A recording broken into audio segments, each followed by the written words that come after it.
Hey guys, this is Oscar Gonzalez, your professor of management skills. Let's talk about the one of the last topics of the second half of the second partial. Uh, I will start opening the presentation to see the topic. So this topic is for the subject management skills for the seventh semester of the career of management and commercialization. The topic is stress management.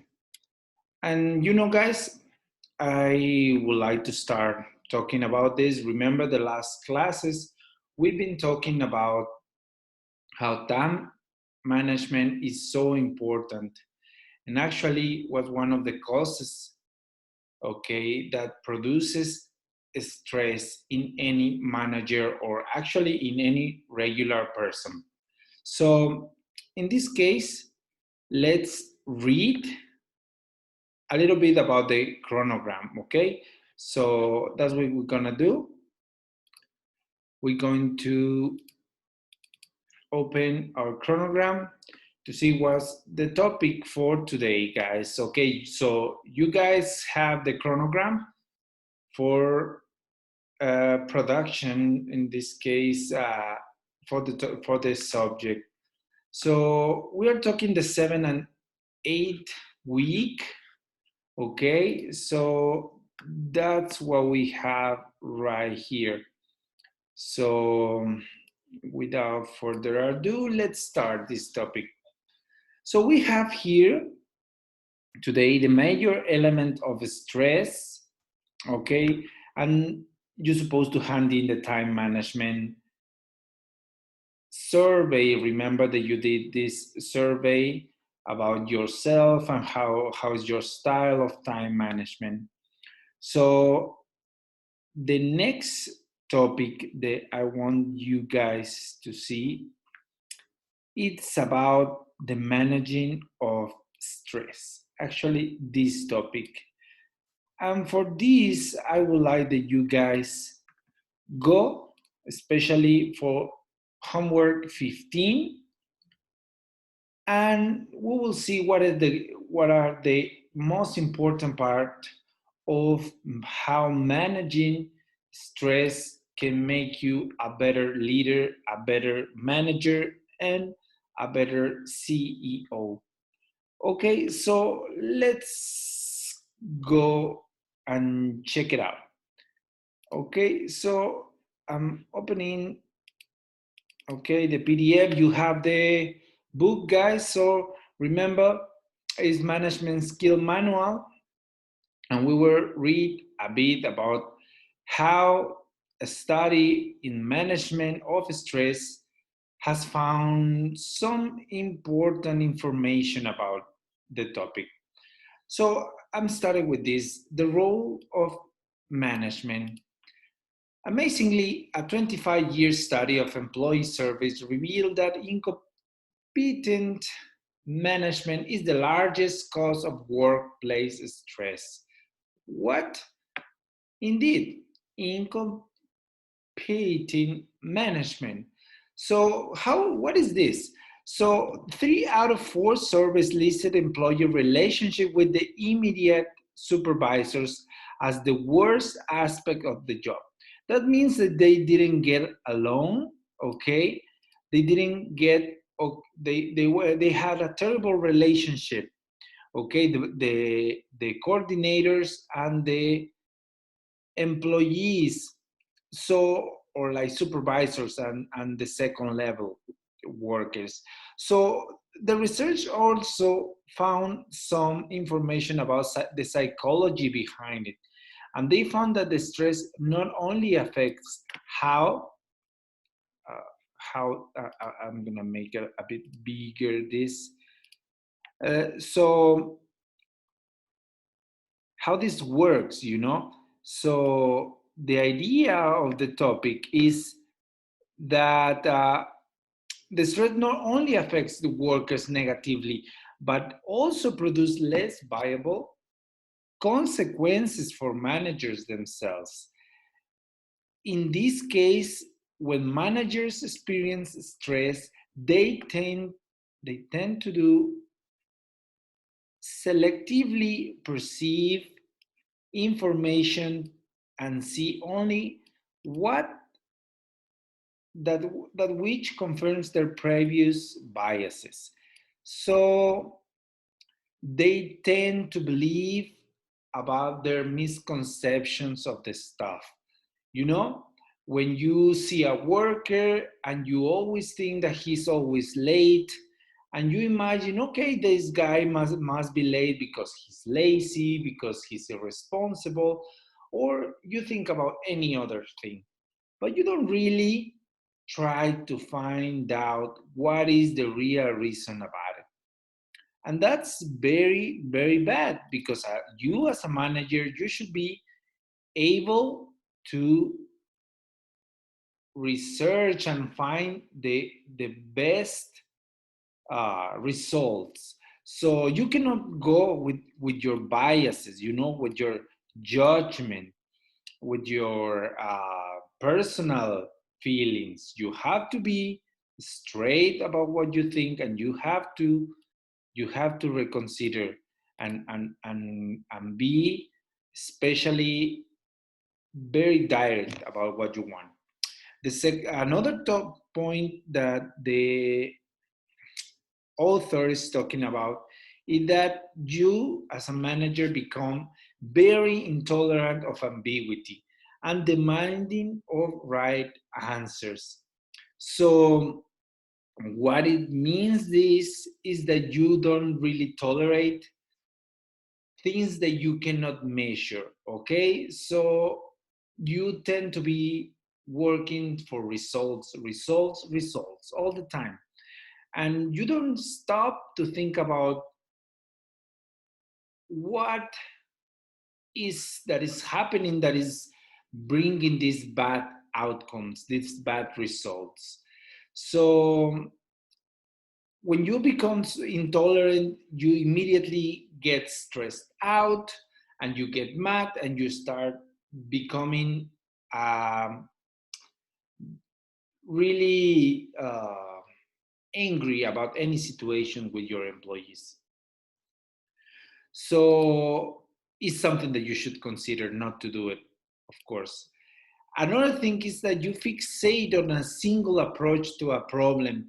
You focus so much on the problem, probably, and you don't really think what is the origin of this problem. As I told you in the first one, okay, what if this person who was always late has some other problems? You know, he might be having troubles at home, family situations, and you realize and you say that the main problem is that he's late because he's lazy. So you have only a single approach, but maybe there could be many more. And another thing is that you overestimate, okay, you overestimate how fast time is passing. Hence, they often feel rushed. So you don't really have a time management style, so you do things as it goes. Okay, you go with the flow and you don't really consider doing things differently. So most of the time you get in a hurry and you end up rush and mad because there's no time and you have to deliver things for tomorrow. And it's impossible, like really everybody's like stressed out trying to find out how to get more time. And the next one would be that you as a person with a management problems could be that you adopt a short-term perspective or crisis mentality and cease to consider long-term implications. You want results for next week, next month, no more than that. You don't see the big picture, you don't try to see what if what outcome you will have in the long term, and what are the implications that you will have. So another one is that you are so focused on this short-term perspective that you have a less ability to make fine distinctions in problems. So that complexity and nuances are means. So you lose that capacity, and then you cannot go this fine. You cannot find these very fine points. So these differences on the problems where you can maybe find small solutions that can give you very good results, and this is bad, guys. So the more you are stressed, the less you listen. So you don't do it, you don't consult, you don't listen to others, what they say, what they tell you to do. So you are stubborn about the things that you know, about the things that you always been doing, and you don't want to do it any other way. And this is really terrible for the whole environment, okay, on the group, on the team. And that means that you will end up relying on old habits to cope with current situations. So you got new problems, but you keep using the same old answers. And remember, and you keep stumbling in the same rock over and over again. Finally, you have less ability to generate creative thoughts and unique solutions to problems. So, as long as you're so stuck with the past and how to solve things the way you don't get creative about how to do it in a better way, how to get these things done in a different way. Then what can we do? So it says that developing the skill of managing stress, therefore, can have significantly better outcomes or better payoffs. The ability to deal appropriately with the stress not only enhances individual self development, but can also have an enormous bottom line impact in the entire organizations. Okay, so it's not about each individuals. Remember, the more you find results, this is like a network. If the employees is each individual is feeling right, the whole organization eventually they will get uh, they will get involved with this environment, and their organization will be better in time.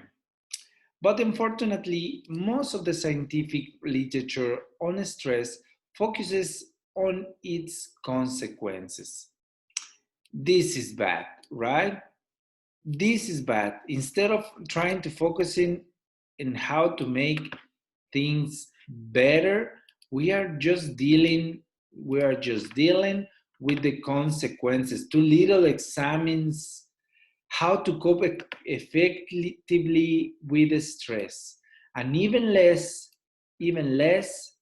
address how to prevent stress.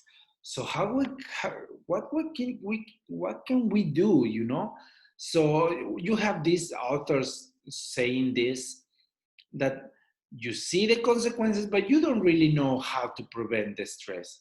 And we begin this discussion by presenting the framework for understanding the stress and learning what is going on with this. Okay, so we would read. Okay, I want that you guys read the major elements of a stress. Okay, and think about the next activity. The first activity, it will be the one related, okay, to the glossary for this topic. Okay, so this topic, glossary of major elements of stress, is the first activity. Okay, so let me go back the way I was, and you will read the next text, the major elements of stress, and I want that you guys find out all the new words that you find. Remember, words that you never heard before, words that are interesting for the topic or interesting for you. Is one is 1.5 page until here. Okay, so go with this, and check it out. Okay, so I will pause here and we'll continue in a minute.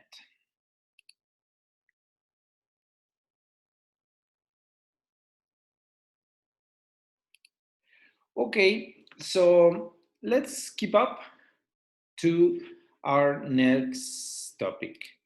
The next topic, guys, it will be finally, okay, finding what is the type A personality assessment, this topic. Okay, so we will do another test to realize what is the type A personality assessment.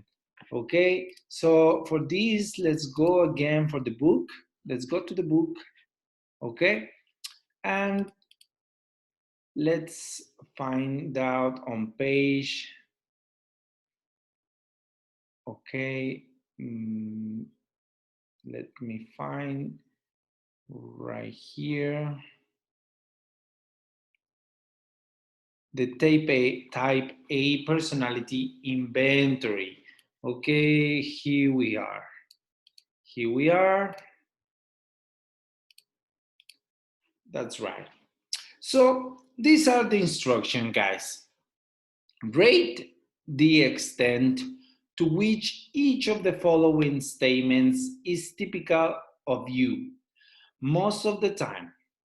Focus on your general way of behaving and feeling. There are no right or wrong answers. When you have finished, turn to the end of the chapter to find the scoring key and an interpretation of your scores. So this is the rating scales, okay? The rating scale is a Likert scale, 1, 2, and 3. 3 means the statement is very typical of me. Second, the statement is somewhat typical of me. And 1 is the statement is not at all typical of me. That's not who I am, okay? So totally me, maybe me, nothing at all. Okay, it's nothing about me. The number one. So number one, let's check it out. My greatest satisfaction comes from doing things better than others. Do you do that? Are you a very competitive person? Second, I tend to bring the theme of a conversation around to things I'm interested in. Okay, I want to talk about things I like. 3. In conversations, I frequently clench my fist, bang on the table, or pound one fist into the palm of another for emphasis. How do you do this, okay, when you are in conversation? Do you move a lot your hands? Do you bang the table, make some noise, make them notice that you are on command? Think about it. 4, I move, walk, and eat rapidly. Okay? Is this behavior typical of you? 5, I feel as though I can accomplish more than others. Okay? In my mind, I can be better than the others. 6, I feel guilty when I relax or do nothing for several hours or days. Okay? How do you feel? Do you feel like that? 7, it doesn't take much to get me to argue. Are you an easy person to argue? You disagree with others all the time? 8, I feel impatient with the rate at which most events take place. 9, having more than others is important to me. Doing, achieving, getting more stuff, material stuff is important for you. Be better than the rest. 10, one aspect of my life, except for example, work, family, care, school, dominates all others. Is that the case? One of the aspects of your lives dominates the others? 11, I frequently regret not be able to control my temper. Okay, your temper is your mood, your state, your mind state. Do you get angry easily and you lose control? 12, I hurry the speech of others by saying, uh-huh, yes, yes, or by finishing their sentences for them. That's totally me, by the way. What about you? 13. Okay, 13 says people who avoid competition have low self-confidence. Do you think they are like that?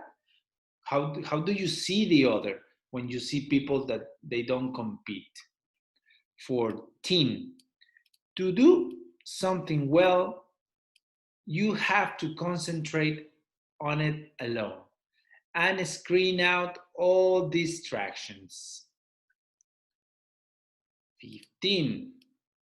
I feel other mistakes and errors cause me needless aggravation. Um, when other people get mistakes or errors, they make you feel like they did it like personal to you, like you feel it really hard on you. I find it intolerable to watch other perform tasks I know and I couldn't do faster. Do you get desperately when somebody else is doing something and you think they're not doing it as you would?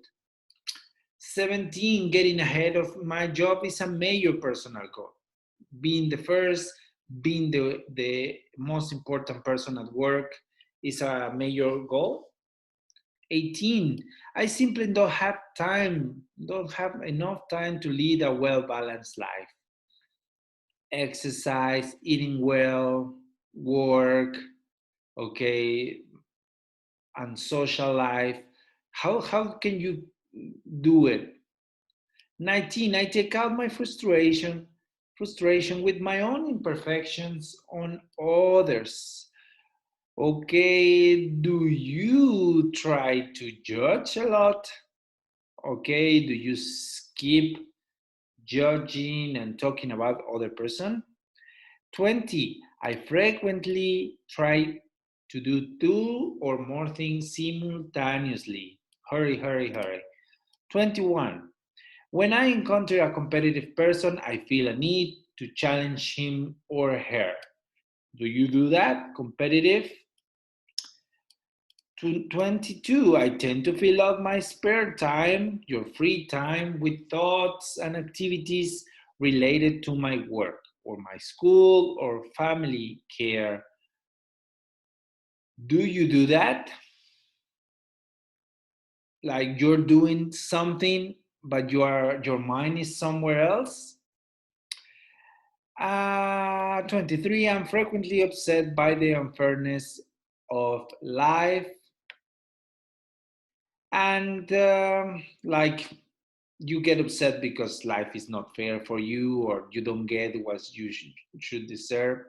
Finally, I find it anguishing to wait in line. Can you wait in line to be in a queue? Okay, or you really hate it? Okay, like when you go and get tortillas, can you stay there in line a long time? Remember that you can check your answers on the last part of the book. Okay, check it out and bring it as a next activity, guys. It's important for for us. Okay, so let's check it out.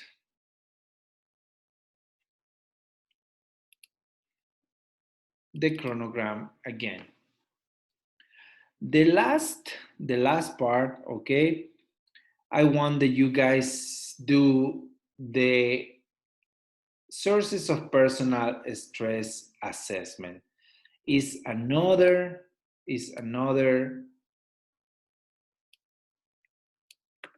assessment. I will highlight all the exercises you must perform. Okay, so these three activities are the one that you should do, guys. Okay, for this partial. So keep it up. You got it right there. Okay, so I'll give you a minute so you can pause it and you can do it later. These are the three exercises for this book, for this week of virtual classes. Let's go right there. Okay, let's go back to the book.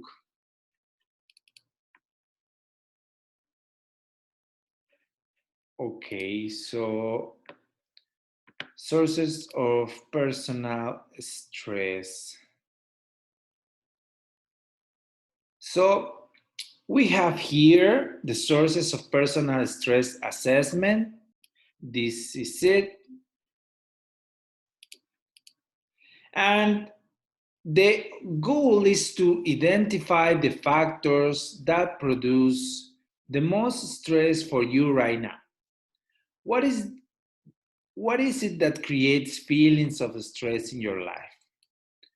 Okay, so this is the stressors. Okay, I want that you find out what are those factors: family, friends, husband, boyfriend, girlfriend, wife, kids. What are all these job, productivity, money? What are those sources of stress that you may find? And try to write it down. Write it down right here, okay, in an exercise. And now the second part is give each of those stressors above the rating from 1 to 100 on the basis of how powerful each is in producing stress. Refer to the social readjustment rating scale for relative weightings of stressors. A rating 100, for example, might be associated with the death of a spouse of a child, while a rating 10 might be associated with overly slow driver in front of you. Okay, so you know how to do it. Like if you're waiting in line to get some bread, okay, how do you cope with that? Did you get mad? Did you get really stressed? Okay, so that would be a number 10. But it's something that, like, you lost a parent, you lost a close family member, or I don't know, some terrible problems that you're having. This is a very uh, personal list. So write it down, the ones you consider the most. Okay. And the third part of these activities, use these specific sources of stress as targets. As you discuss and practice the stress management principles presented in the rest of the chapter. Okay, so just write it down, put a rating 1 to 100. What are the most important for you? Okay, so I want that you guys, okay, write down 20 sources of personal stress. Okay, so do that. Your activity, and then write the rating from one to 100. How much? How much is your rating? Okay, how much this stress you? And guys, this would be the end of this activity. I'm glad that you were with me. Remember, these activities, these 3 activities, will be okay. I want that you guys check it out for the next Sunday. Okay, so I will put a link on the platform, on the FECAS platform, and I want that you guys write down on the 29th of March, okay, in each of the files. Okay, so please write it down, go there and put it in your model. Thank you so much. I am Oscar Gonzalez, and I was very happy to be with you guys. Okay, so that's it.